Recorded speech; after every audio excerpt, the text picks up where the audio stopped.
Sekarang kita melangkah pengertian umum mengenai misi dan juga pengertian yang sempit karena perubahan dari Edinburgh Conference tahun 1910 kemudian berubah karena munculnya sejumlah agensi lembaga dan berubah. Akhirnya menyempit satu ekstrim spiritual, ekstrim rohani, satu ekstrim kemanusiaan. Nah, sekarang kita mau kembali supaya kita kembali kepada apa yang Alkitab semestinya maksudkan. Kita membahas pada bab kedua ini atau pada pokok bahasan kedua, pengertian misi secara biblical dan secara teologis. Ya, mari kita mulai. Program diploma tahap 2, ST Excelsius, Bapak Ibu sekalian, pengertian istilah tentang misi, missions, and missiology, pengertian istilah. Misi dalam Katolik ditulis misie. Misie ini kata Belanda, bahasa Belanda, misie. Sedangkan untuk gereja Protestan biasanya di Belanda menyebutnya sending. Ya, ini biar tahu sejarah. Misie sending. Bahasanya bahasa Belanda.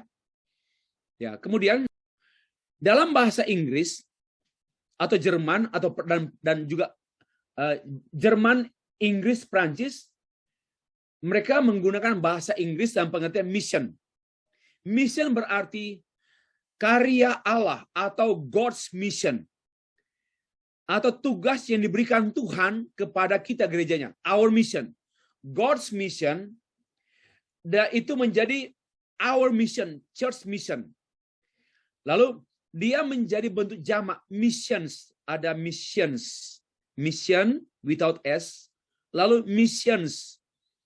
Ini menyangkut apa? Menyangkut pemikiran, praktek misi gereja. Jadi namanya misi itu misi Allah tanpa S. Mission, kalau Bapak Ibu menemukan buku-buku atau membaca buku-buku, lalu menemukan istilah ada mission, ada missions. Kalau yang di atasnya misi Allah, God's mission. Ini namanya church mission. Ya, demikianlah pengenalan istilah. Istilah-istilah lain yang perlu kita ketahui yaitu ada namanya missio ecclesia. Missio ini bahasa Latin, artinya misi, mission. Ecclesia, gereja. Apa artinya? Misi gereja. Yaitu pengutusan gereja sebagai utusan Allah dalam dunia. Dan ini merupakan menegaskan tentang pekerjaan gereja, tugas gereja di sepanjang sejarah dunia, sejarah gereja juga. Lalu ada istilah mission apostolorum. Ya. Mission apostolorum yaitu misi pengutusan para rasul. Dari kata apostol. Apostol ini rasul-rasul. Apostolorum ini jamak rasul-rasul, para rasul. Misinya para rasul. Lalu ada istilah missio Christi, pengutusan Kristus. Dalam pengertian Kristus diutus oleh Allah Bapa dan Kristus mengutus murid-muridnya. Seperti yang dia tuangkan dalam Yohanes pasal yang ke-20. Ya, Yohanes pasal 20 ayat yang ke-21. Demikian firman Tuhan. Maka kata Yesus sekali lagi, damai sejahtera bagi kamu. Sama seperti Bapa mengutus aku, demikian juga sekarang aku mengutus kamu. Just as the Father sent me, demikianlah sekarang, now I'm going to send you. Aku mengutus kamu. Ini namanya missio Christi. Misi Kristus. Lalu yang keempat, missio Dei atau misi Allah. Berbicara mengenai keseluruhan pekerjaan Allah di dunia ini secara khusus dalam rangka penyelamatan dunia yang diungkapkan dalam Alkitab mulai dari pemilihan Israel sebagai bangsa yang diutus oleh Allah, pengutusan para nabi kepada bangsa Israel, dan dari bangsa Israel kepada bangsa-bangsa yang lain, kemudian pengutusan Kristus kepada ke dalam dunia, sampai pengutusan para rasul kepada bangsa-bangsa dan pengutusan gereja kepada bangsa-bangsa. Itu namanya Missio Dei, misi Allah. Nah, ini istilah-istilah awal yang mudah dimengerti lah, walaupun tentu tidak mudah dihafal. Sekarang lebih jauh, pengertian istilah mengenai misi secara biblikal menurut Alkitab. Dari kata missio, bahasa Latin, missio dipakai dalam konteks kekristenan dari Perjanjian Lama dengan menggunakan istilah salah. Salah muncul 800 kali dalam Perjanjian Lama. Banyak kali ya. Dan juga dari jumlah itu ada 200 kali kata itu dipakai untuk Allah sebagai subjek, yaitu pengutus. Missio, Allah mengutus, pengutusan. Jadi di sini yang ditekankan, emphasize adalah konsep diutus, yang diutus dengan tekanan pada otoritas dan maksud utusan. Ini penekanan missio. Missio artinya yang diutus, pengutusan, dan khususnya siapa yang mengutus. Yang mengutus pastilah yang berotoritas, yang memiliki wibawa tertinggi, yang mengutus. Dan kita utusan datang dengan wibawa Allah. Wow, Bapak Ibu ingatlah, dimanapun kita pergi, kita datang dengan wibawa pengutus. Maka itu jangan datang dengan kehebatan kita, jangan datang dengan kelebihan kita, tapi datanglah dengan keyakinan kita bahwa kita diutus oleh Allah dan kita datang dengan wibawa Allah. Inilah misi. Kita datang dengan wibawanya Allah. Allah membackup, Allah menyertai, dan sesungguhnya pada waktu kita memberi diri kepada Allah, memakai kita mengerjakan tugas-tugas pengimperitan Injil, misi pemberitakan Injil, maka sebenarnya bukan wibawa kita yang bergelar doktor, master, bukan wibawa kita yang memiliki jabatan pendeta, jabatan gerejawi, penatua, majelis, pendeta, atau tugas-tugas yang lain dalam tugas gereja, bukan. Tetapi kita lebih daripada itu. Ada wibawa Allah yang bersama dengan kita.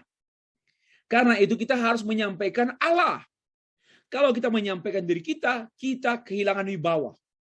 Kalau kita menyampaikan apa yang menjadi pesan Allah, maksud Allah, ini purpose, God's purpose, maksud Allah, maka kita ada wibawa Allah dalam tugas kita. Kalau kita menyampaikan firman Allah, apa katanya, apa adanya firman, sesuai dengan maksud Tuhan, bukan sembrono, menyampaikan khotbah, sembarang mengajar, enggak sesuai dengan Alkitab. Hamba-hamba Tuhan seperti ini tidak memiliki wibawa Allah. Karena mereka tidak merepresentatif, menjadi representasi Allah. Tidak mewakili Allah, tetapi mewakili diri sendiri. Maka dia tidak memiliki wibawa Allah. Inilah pengertian missio Dei. Inilah pengertian misi. Nah, terjemahan Perjanjian Lama yang kata salah diterjemahkan ke dalam bahasa Yunani dengan terjemahan Septuaginta, maka muncul kata apostolo. Apostolo muncul 135 kali dalam Perjanjian Baru. Muncul 135 kali dalam Perjanjian Baru. Ya. Muncul 135 kali dalam Perjanjian Baru. Itu namanya pempo. 80 kali pempo, 155 kali apostolo, dan 80 kali kata pempo. Ini bahasa Yunani. Nah, pempo menekankan aspek pengutusan. Ya. pengutusan, kata pempo. Sedangkan apostolo lebih spesifik dalam hal membawa dengan otoritas. Ya, dua kata ini memang dipakai untuk misi. Tetapi biar mengerti bahwa pempo itu yaitu menekankan sending. Oke, I'm sending. Pengutusan. Dan ini secara harfiah banyak gereja hanya sending, hanya pengutusan. Dan saya mendengar di lapangan, mengapa saya tertarik berpikir untuk ke Vietnam, Bapak Ibu? Karena ada keluhan, ada orang yang menjadi misionaris di Vietnam dari Indonesia, mereka nggak belajar teologi ya, bingung di sana, kehabisan bahan, mereka mau ngajar apa lagi? Wah, bagaimana mungkin seorang misionaris nggak tahu mau bicara apa? Itu kenapa? Karena hanya pempo, hanya sending. Tidak ada otoritas firman. Kita harus belajar firman. Bapak Ibu sekalian, sudah tepat GBBM dengan ide dukungan penuh oleh gembala. Belajar firman karena ini otoritas kita. Kita membuat A, B, C tanpa otoritas firman. Ya, banyak orang hanya belajar bagaimana cara melayani, tapi tidak belajar Alkitab. Keliru. Belajar bagaimana cara berkhotbah, bagaimana cara bersaksi, bagaimana cara melayani ini dan melakukan tugas A, B, C. Tetapi tidak belajar Alkitab. Orang-orang seperti ini akan jatuh juga seperti yang dilakukan oleh WCC. Lebih kepada kemanusiaan, social concern. Akhirnya, yang menjadi tugas utama diabaikan.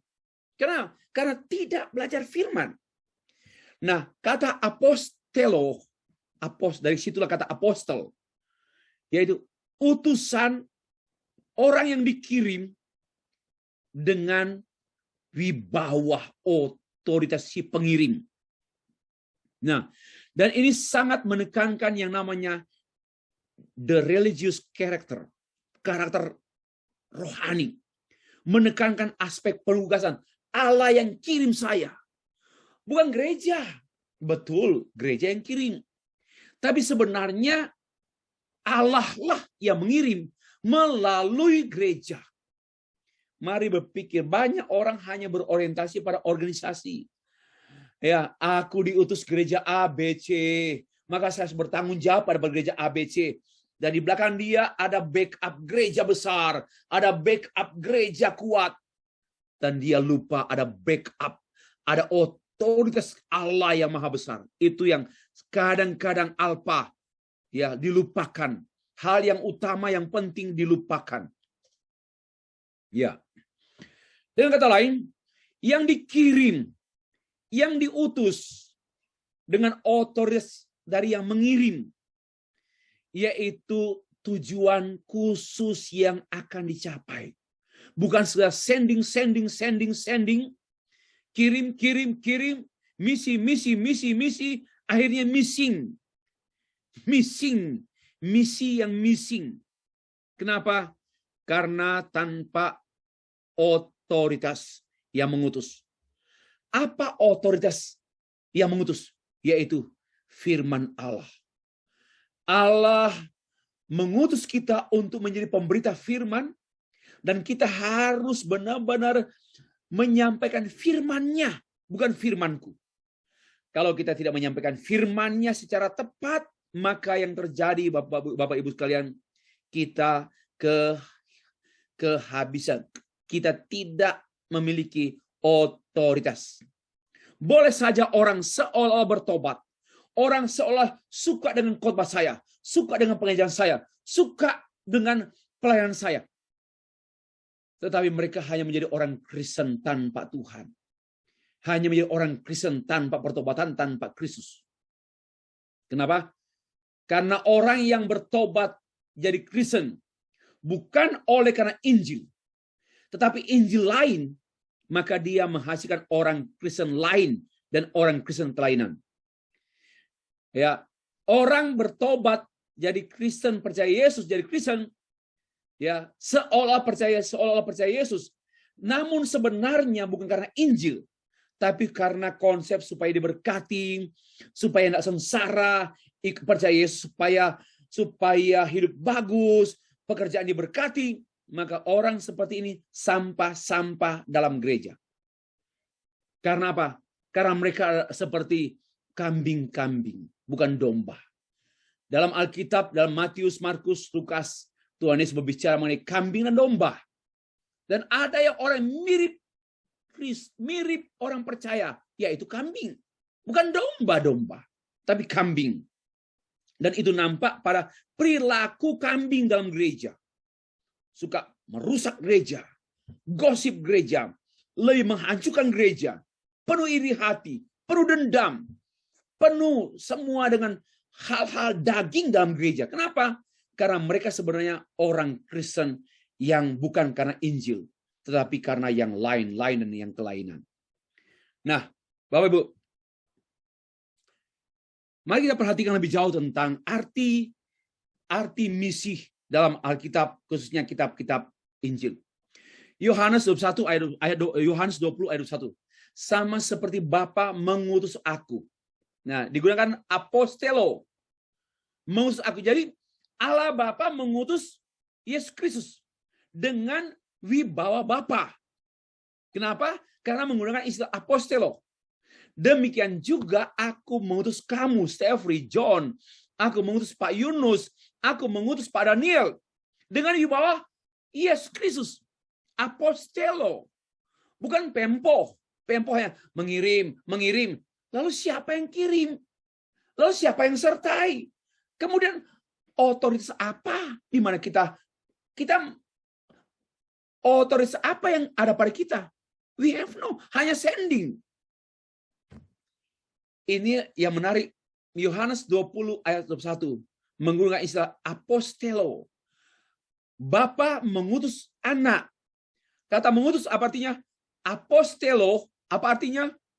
Dengan wibawa Bapa. Maka itu anak senantiasa bicara. Yesus Kristus berbicara. Kerajaan Allah, kerajaan Bapa. Berbicara mengenai kerajaan Allah. Berbicara mengenai Bapa mengutus aku. Ya, firman Bapa. Firmannya. Ini namanya apostelo.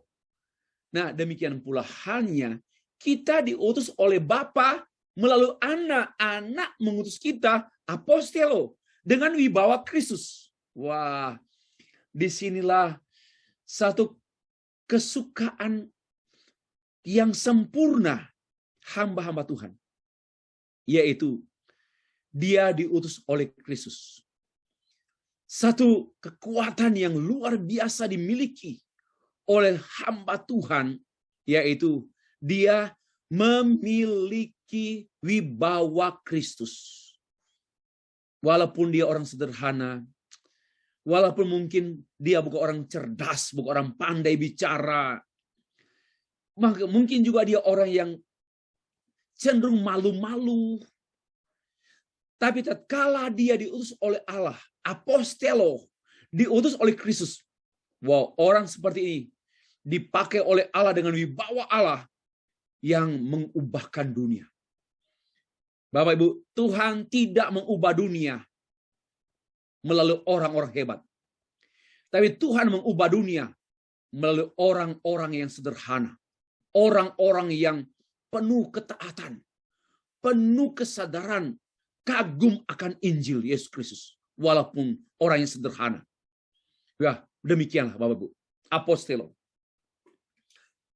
Apostelo berbicara mengenai otoritas pengutusan ada pada Allah Bapa, Allah Anak, Allah Roh Kudus. Inilah satu otoritas yang sepenuhnya. Full authority. Ya. Inilah kekuatan gereja. Ini kekuatan hamba Tuhan. Ini kekuatan misionaris. Ini kekuatan pendeta, pastor. Ini kekuatan saya.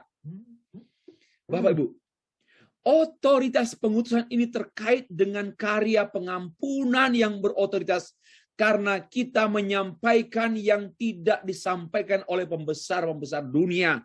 Kita menyampaikan apa yang tidak ada di dunia, yaitu hanya berasal dari sorga. Orang berdosa diampuni. Orang yang pasti binasa diselamatkan. Ini tidak mungkin dikerjakan oleh seorang presiden. Tidak mungkin dikerjakan oleh seorang pembesar dunia.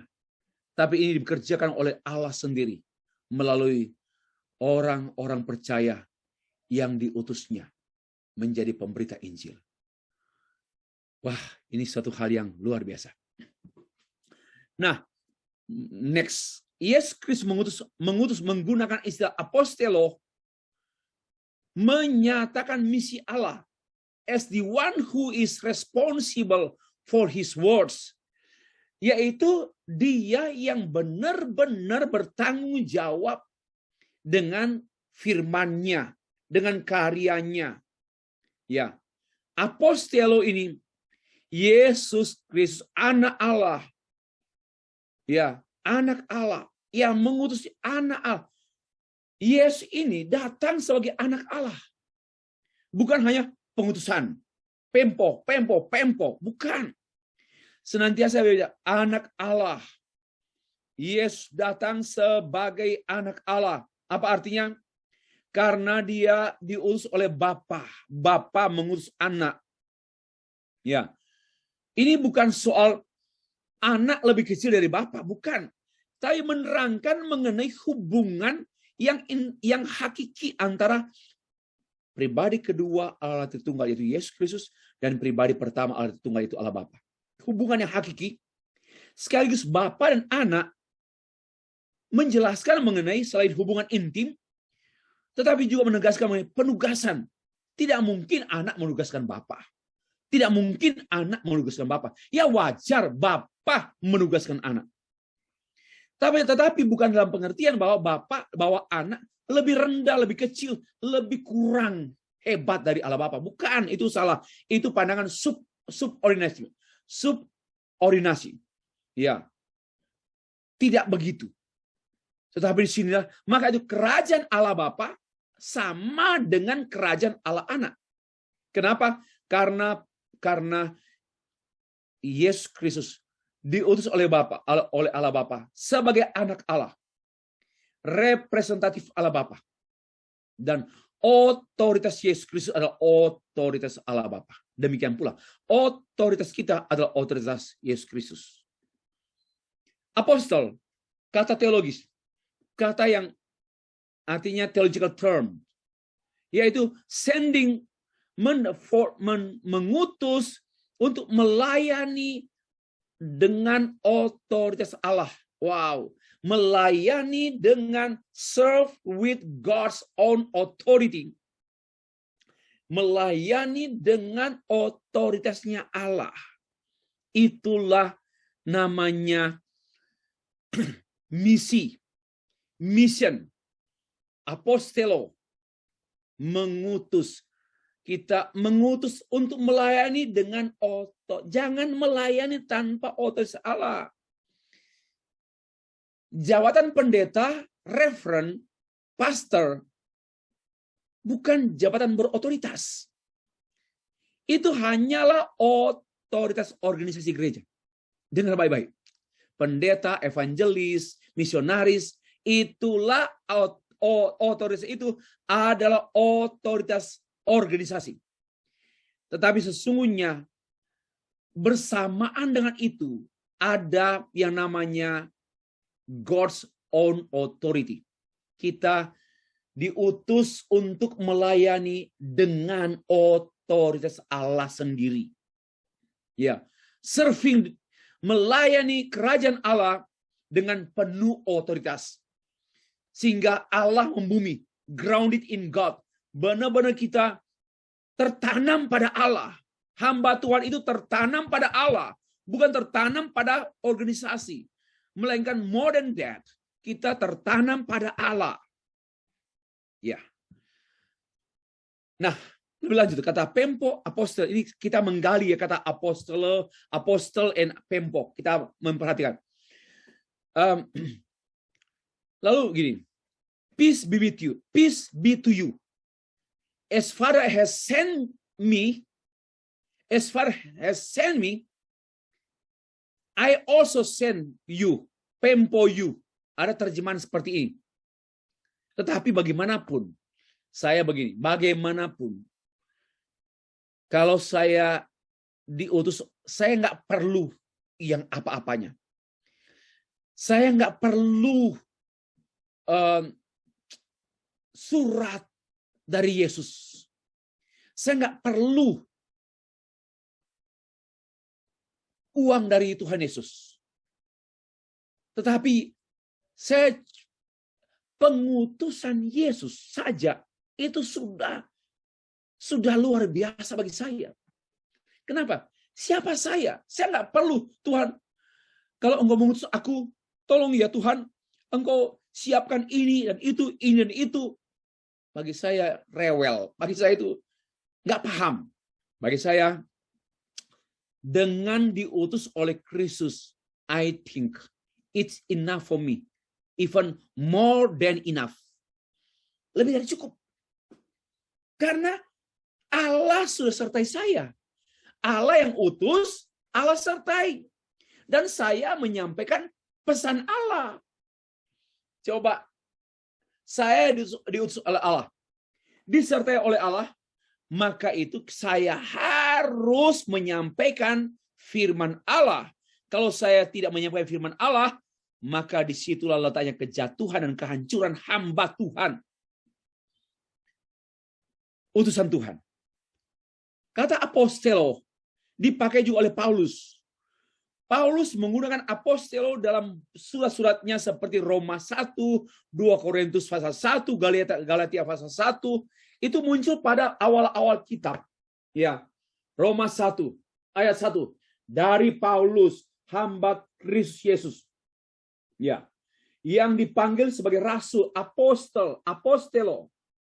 Oke, 2 Korintus 1. Dari Paulus yang oleh kehendak Allah menjadi rasul Kristus Yesus. Dari Timotius dan seterusnya. Menjadi rasul, utusan Yesus Kristus. Ya, coba Galatia 1. Dari Paulus, seorang rasul, bukan karena manusia, bukan juga karena seorang manusia, melainkan Yesus Kristus, Allah Bapa. Ya, ini otoritas Paulus pada awal suratnya. Mengapa demikian dia tampilkan otoritas Allah? Karena ini menyangkut otoritas kitab-kitab yang ditulis. Kitab Galatia dia tulis bukan karena otoritasnya Paulus, tapi otoritas dia adalah apostelo. Nah, hal ini menegaskan sama juga Efesus pasal 1 dari Paulus rasul Kristus Yesus oleh kehendak Allah.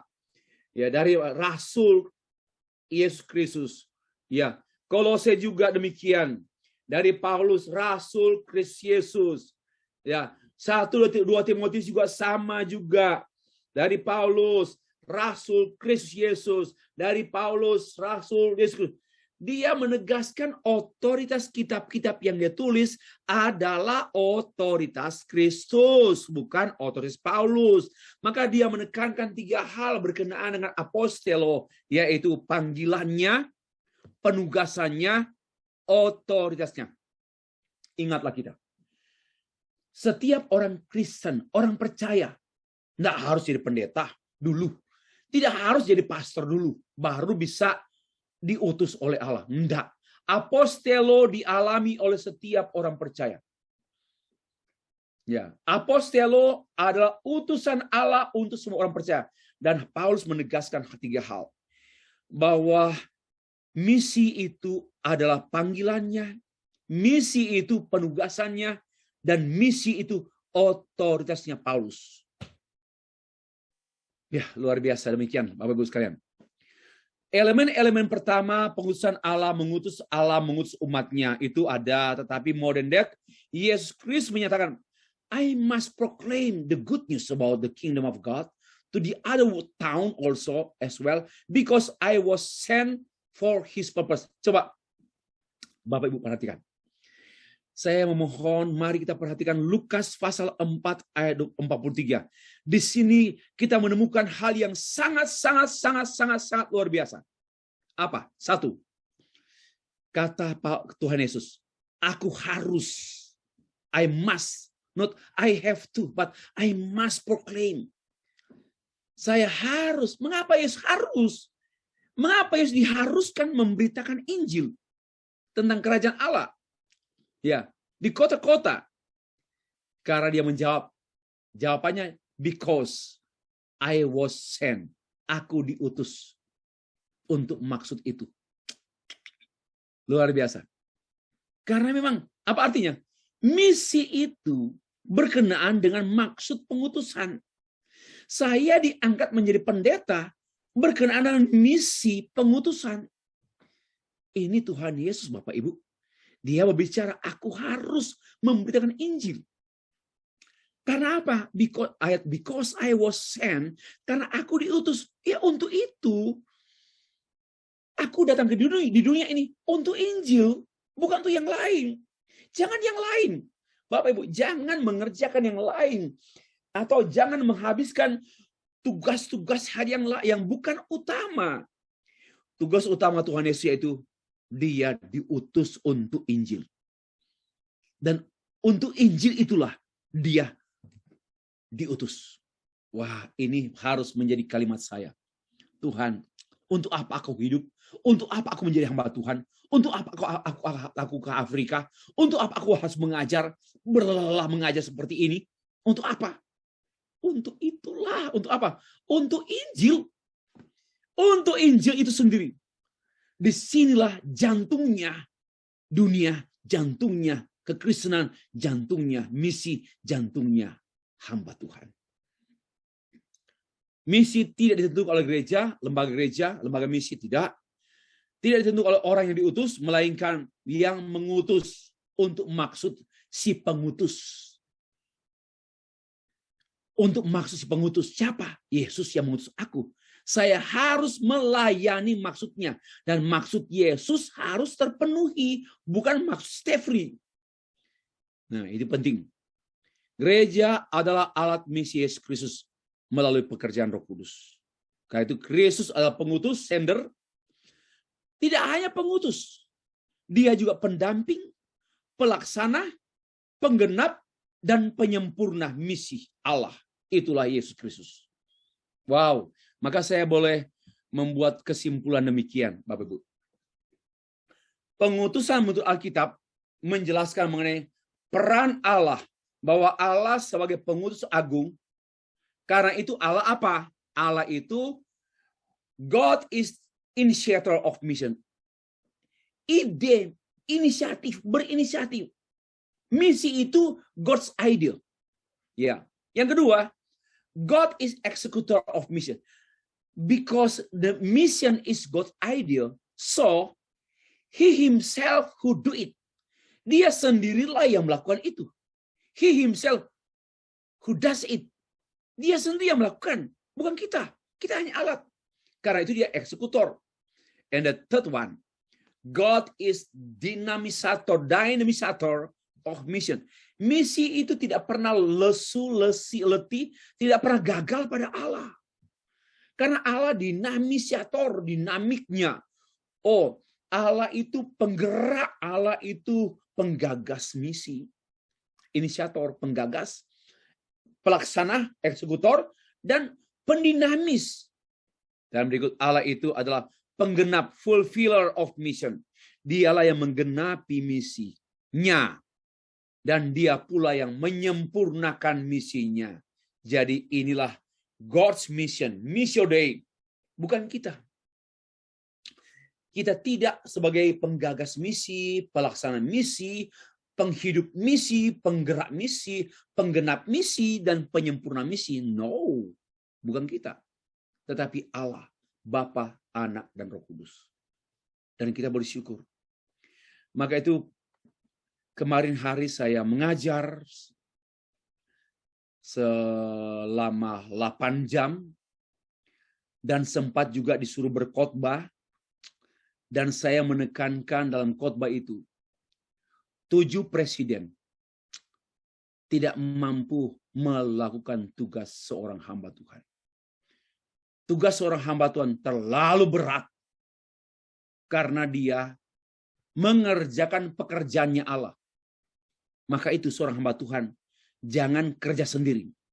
Harus kerja bersama Allah, oleh Allah, untuk Allah, demi Allah. Bapak Ibu, demikianlah presentasi saya untuk topik yang kedua dari mata kuliah Introduction to Missiology.